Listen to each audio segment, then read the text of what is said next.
Hi welcome to our channel. Bandla Ganesh గారు Little hearts function ఈవెంట్లో చేసిన కామెంట్స్ ఏవైతే ఉన్నాయో అవి బయట చర్చనీయాంశంగా మారడం మనం చూస్తాం. అంటే ఇండస్ట్రీలో మాఫియా ఉంది, అది మనల్ని బతకనివ్వదు అంటూ చెప్పడం చూస్తాం. సో ఇప్పుడు దీనిపైన బయట రకరకాల స్పెక్యులేషన్స్ న్యూస్ అయితే స్ప్రెడ్ అవుతుంది. సో దీనిపైన డిస్కస్ చేయడానికి ప్రజెంట్ మనతో పాటు సీనియర్ ఫిలిం జర్నలిస్ట్ అయిన నారాయణ రాజు గారు ఉన్నారు. వారిని అడిగి తెలుసుకునే ప్రయత్నం చేద్దాం. సో నమస్కారం సార్. నమస్తే. సార్ మరి బండ్ల గణేష్ గారు ఏదైతే కామెంట్స్ చేశారో అంటే మాఫియా ఉంది ఇండస్ట్రీలో, అది మనల్ని బతకనివ్వదు అంటూ అటు యంగ్ హీరో అయిన మౌలికి చెప్పిన సందర్భంలో ఇప్పుడు ఆ స్టేట్మెంట్ ఏదైతే ఉందో బయట చక్కర్లు కొడుతుంది. దానిపై రకరకాల ఊహాగానాలు వ్యక్తమవుతున్నాయి. అది ఎవరిని ఉద్దేశించి చేస్తుంటాడు ఆ కామెంట్స్? అయితే ఎదురుగానే అల్లు అరవింద్ గారు కూడా ఉన్నారు. మరి ఆయన్ని ఉద్దేశించి చేసే ఉండే అవకాశం ఉందని కూడా కొంతమంది అభిప్రాయాలు వ్యక్తం చేస్తూ పెట్టడం మనం చూసాం సార్. మరి దీనిపైన కంప్లీట్ గా అంటే ఆయన ఎవరిని ఉద్దేశించి అన్నారు? ఇండస్ట్రీలో మాఫియా ఉందా? మరి మీ ఒపీనియన్ ఏంటి సార్ ఆయన కామెంట్స్ పైన? యాక్చువల్గా బండ్ల గణేష్ స్పీచ్ అంటేనే ఒక సెన్సేషనల్. ఈ సందర్భం ఏదైనా, వేదిక ఎక్కడైనా సరే ఆయన తనదైన శైలిలోనే మాట్లాడతాడు. ఈ లిటిల్ హార్ట్ ఈవెంట్లో కూడా ఆయన అదే వేగంతో అదే తరహాలో మాట్లాడారు. ఇందులో కొన్ని మాటలు మీరు అన్నట్టు మాఫియా అనే పదం కావచ్చు, లేకపోతే మరొకటి కావచ్చు, స్టార్డమ్ గురించి, లేదా మహేష్ బాబు ట్వీటు అండ్ ఇలాంటి పదాలు కొద్దిగా వివాదం అయి ఉంటాయి. ముఖ్యంగా మాఫియా అనే పదాన్ని నేనైతే అంగీకరించను. ఎందుకంటే మాఫియా ఇండస్ట్రీలో ఉన్నది అనేది ఆయన ఎవరైనా వ్యక్తులను టార్గెట్ చేసుకొని అని ఉంటే వేరు. కానీ ఓవరాల్గా ఇండస్ట్రీలో మాఫియా అనేది అలాంటి ఛాయలు ఏం కనపడవు. నేను దాదాపుగా 40 ఏళ్ళుగా ఫిల్మ్ ఇండస్ట్రీలో జర్నలిస్ట్గా ఉన్నాను కాబట్టి చెప్తున్నాను. ఉదాహరణకు బండ్ల గణేష్ విషయానికి చూస్తే ఆయన కమెడియన్గా ఇంట్రడ్యూస్ అయ్యి వినోదంతో సినిమాతో ఇంట్రడ్యూస్ అయ్యి ఆ తర్వాత ఎదిగి పెద్ద యాక్టర్ అయ్యాడు, ప్రొడ్యూసర్ అయ్యాడు, సక్సెస్ఫుల్గా రాణించాడు. ఇదే మాఫియా ఉంటే బండ్ల గణేష్ ఫ్యూచర్ ఈ విధంగా ఉండేదా?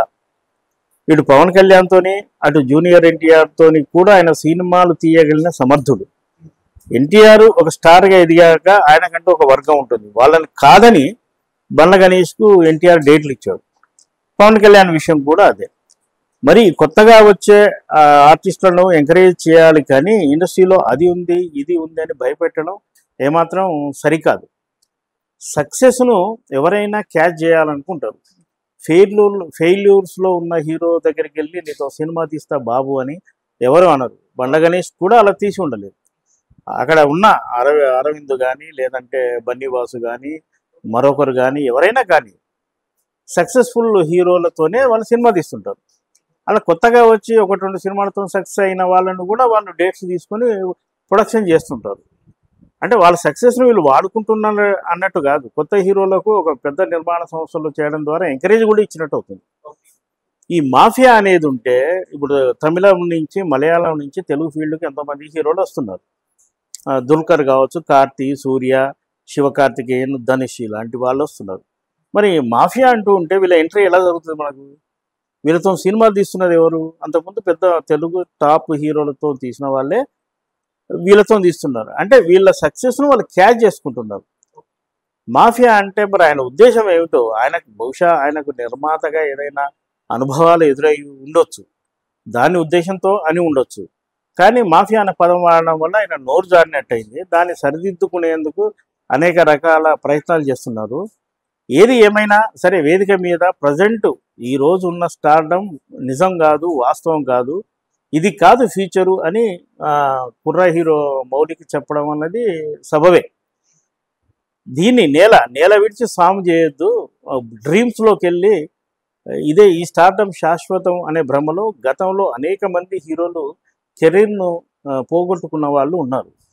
సాధారణంగా దెబ్బతిని నేల మీదకి వచ్చిన వాళ్ళు ఉన్నారు. బహుశా ఇవన్నీ ఉదహరిస్తూ మౌలికి బండ్ల గణేష్ సూచన చేసినట్టుగానే మనం భావించాలి తప్ప మాఫియా అనేది ఇండస్ట్రీలో ఉందన్న విషయాన్ని నేనైతే అంగీకరించాను.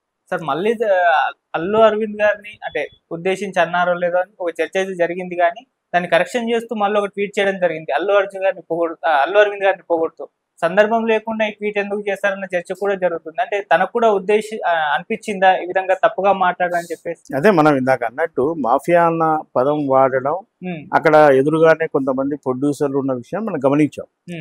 అందువల్ల ఆ పదాన్ని అనవసరంగా వాడాను అన్న అభిప్రాయం కలిగి ఉండవచ్చు. ఆ తర్వాత స్టేజ్ దిగి ఇంటికి వెళ్ళిపోయాక ఉమ్, ఆ రాత్రి ఏం జరిగినదో తెలియదు. ఎవరైనా ఫోన్ చేసి నువ్వు మాట్లాడింది తప్పు అని కూడా చెప్పి ఉంటారు. ఉమ్, ఎందుకంటే అల్లు అరవింద్ లాంటి పెద్ద మనిషి అక్కడ ఉన్నాడు కాబట్టి ఉమ్, నీ నీ మాటలు నువ్వు చెప్పిన స్పీచ్ అంతా ఆయనకు తగిలినట్టుగా ఉందని అనిపించవచ్చు. దాన్ని సరిదిద్దుకునే ప్రయత్నంలోనే ట్వీట్ చేస్తుంటాడని నేను అనుకుంటున్నా. నిజానికి అల్లు అరవింద్ కానీ మరొకరు కానీ బన్నీవాసు కానీ ఎట్సెట్రా ఉన్నారు కదా.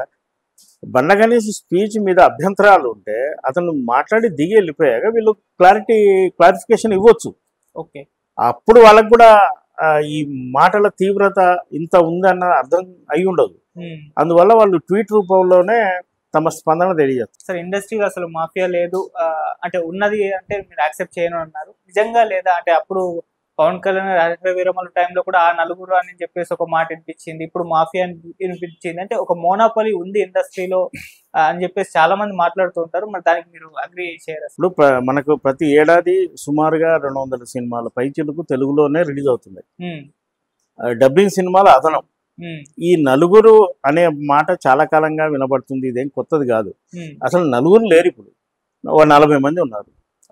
థియేటర్లు పెరిగిపోయాయి. కొందరు కొన్ని థియేటర్ల మీద ఆధిపత్యం అంటే రెంట్కు తీసుకొని నడుపుతున్నారు. ఈ ఇండస్ట్రీలో ఒకరిద్దరు ఆధిపత్యం ఉంది, మిగతా వాళ్ళది లేదు అనేది సరికాదు. ఇండస్ట్రీ అనేది అందరికీ. ఓకే. ఇప్పుడు ఇండస్ట్రీలో అంత గట్టు బెట్టు ఉంటే ఇప్పుడు ఈ 2-3 నెలలుగా ఇన్ని సినిమాలు ప్రేక్షకుల ముందుకు ఎలా వస్తాయి? అసలు హీరో ఎవరు, హీరో పేరు కూడా తెలియని సినిమాలు కూడా థియేటర్ల ద్వారా ప్రేక్షకులు చేరుతున్నాయి కదా. మరి మాఫియా ఉంటే అలాంటి సంఘటనలు ఎలా జరుగుతాయి? అలాగే పెద్ద సినిమాతో పాటుగా చిన్న సినిమాలు ఇలా అనేకం వస్తున్నాయి. ఒకరోజు 11 సినిమాలు రిలీజ్ అయిన సందర్భాలు కూడా ఉన్నాయి. మరి మాఫియా అనేది బలంగా ఉంటే ఒక సినిమాకు మరో సినిమా పోటీగా రాకుండా వాళ్ళు చూసుకుంటారు కదా. ఇవన్నీ ఏమీ లేవు. ఇది ఒక క్రియేషన్, ఇది ఒక రంగం. మాఫియాను అంటే మనం ఖచ్చితంగా అండర్ గ్రౌండ్ యాక్టివిటీస్కు వాడుతుంటాం, దాన్ని మాఫియా అంటాం కదా. అలాంటి అండర్ గ్రౌండ్లో ఇక్కడ 2-3 మీదనే పెట్టుబడి పెట్టే వాళ్ళ మీదకే కంట్రోల్ ఉందన్నది సబబు కాదు. అలా ఇప్పుడు ఏషియన్ ఫిలిమ్స్ ఉంది, ఎక్కువ ప్రొడక్షన్ చేస్తుంటుంది, ఎక్కువ థియేటర్లు ఉన్నాయి, ఎక్కువ పెట్టుబడులు పెడుతుంటారు. మరి వాళ్ళకు పెద్ద హీరోలందరూ డేట్లు వాళ్ళకే ఇవ్వాలి కదా. మాఫియా ఆ నలుగురిలో సురేష్ బాబు పేరు చెప్తుంటారు కదా, మరి ఆయన సినిమాలు తీయట్లేదే, ఖాళీగానే ఉన్నాడే. అరవింద్ గారు ఉన్నారు, అరవింద్ గారు సినిమాలు తీయట్లేదు కదా, ఆయన టీంతో తీయించుకుంటున్నాడు కదా. మరి ఎవరు తీస్తున్నారు సినిమాలు?